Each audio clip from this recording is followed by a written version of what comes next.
told you guys that I did my thesis on Twitter in graduate school, and the question I asked was, why in the world do people use this?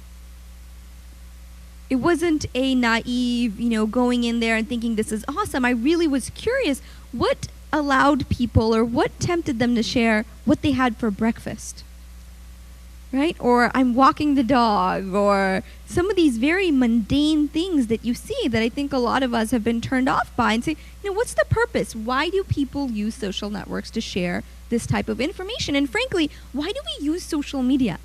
And my hypothesis was that it was to connect and communicate with other people. It's a very human desire to connect and want to feel connected to something bigger than ourselves. And what I found is that's the secondary reason. The primary reason people use social media is to showcase their own identity. To showcase their own identity.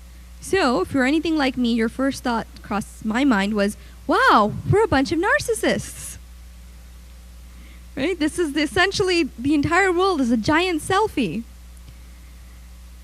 That's what it's boiled down to. But if I stepped back a little bit and you dig a little bit deeper, you realize that it's not narcissistic. It's how we become who we are as human beings.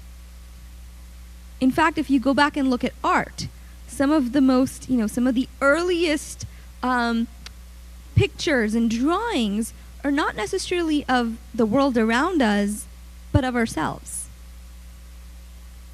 How you decide who you are, we often like to think it's because we're such individuals. That's especially the American way to look at it. But the truth is, we're all a reflection of what society has showed us that was acceptable and given us feedback, and the friends we make, and based on what they like. I mean, we're all sort of a reflection of each other in the grand scheme of things.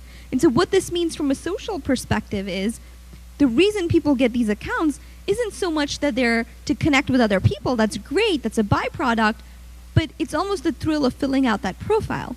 And what that means for anybody trying to do anything on these social sites is if you can tie what you're doing into someone's identity, into their personal brand, you have a much better chance of getting that message out there. So the things that I like on Facebook, for example, it's not because I like them as objective, third-party, neutral objects outside my identity. What this shows us is I like them because it says something about who I am. Does that make sense? So for example, when NASA posts something and I share it, great, NASA's cool, but really it's because I look smart in front of my friends. Right? Like, look at me, I'm posting NASA, not about, not the beer commercial.